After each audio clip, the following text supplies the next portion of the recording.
committee.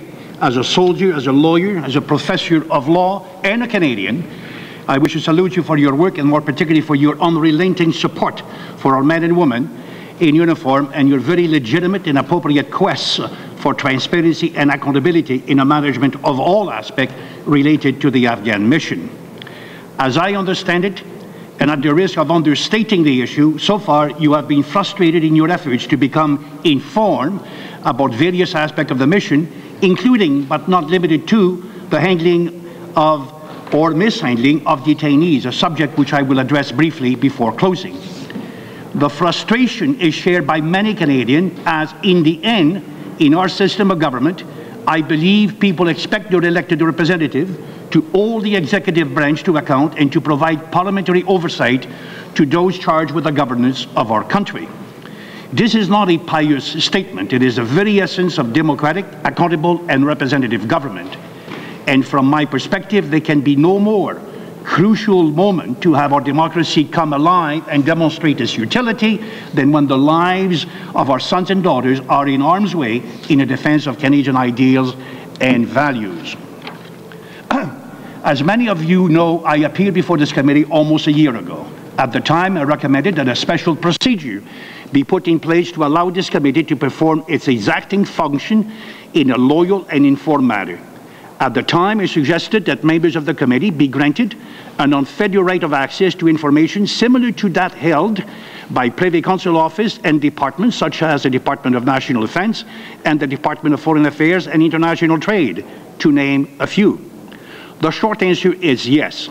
If retired generals who have no right of access to any government information can be briefed by PMO staffers and be given full access to documents and records in preparation of an appearance before a House of Commons committee, then surely you, as elected officials, who by the way are under oath of allegiance and office and are therefore entrusted by your compatriots to serve the nation in the Parliament of Canada, are not only entitled to such action, but you have, I believe, a duty to do so in order to meet your parliamentary obligations.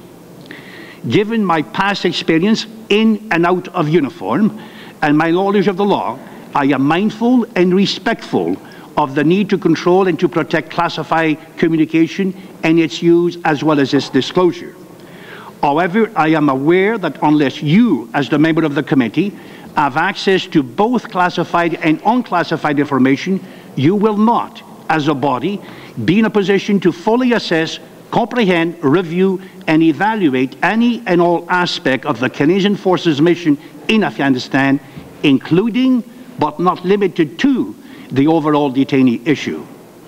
To that end, I have distributed a paper which you have before you proposing a procedure by which your committee can access, handle, and retain classified information, all of which, I may add, is compliant with the security policy of the Government of Canada.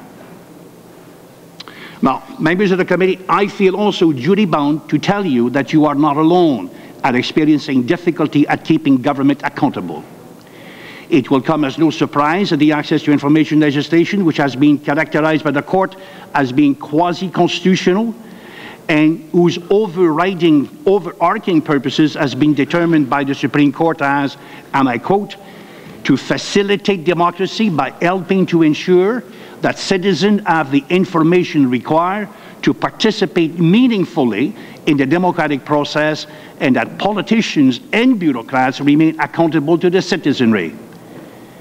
Yet, the Act, as we know it now, has been neutered and rendered for all intended purposes ineffective.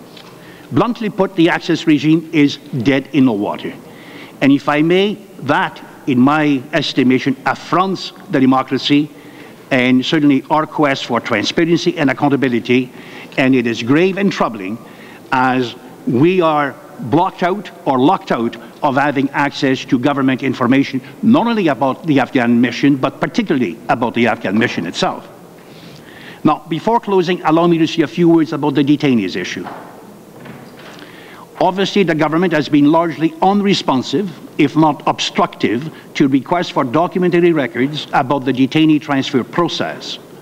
And again, I understand that there is a necessity to protect classified information, and that such information should not be disclosed without taking measure to ensure that all information disclosed is done pursuant to applicable laws.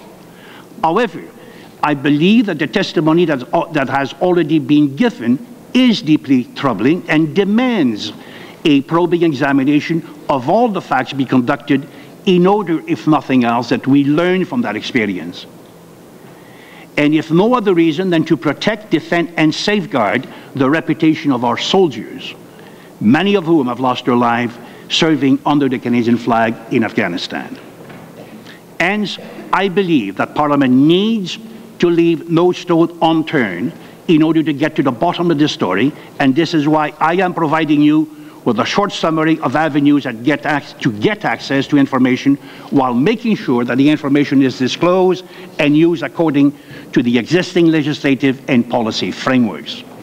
I, for one, also believe that this difficult and onerous task belongs with Parliament and not the Military Police Complaints Commission, a body simply not equipped or mandated to make such a thorough, across-the-board examination, since its mandate is limited by the statute and more recently by the federal court decision.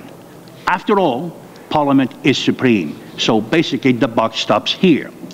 Finally, I believe it is of utmost importance that Parliament recognize that it has no experience in the conduct of counterinsurgency operation, and for this reason, it is right and proper for this committee to undertake this examination. Please bear in mind that the root cause of the detainees issue does not rest with the Canadian forces and/or individual members.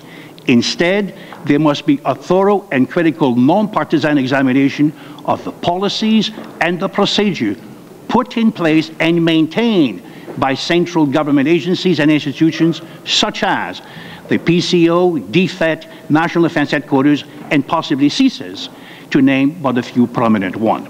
Mr. Chairman. Thank you very much.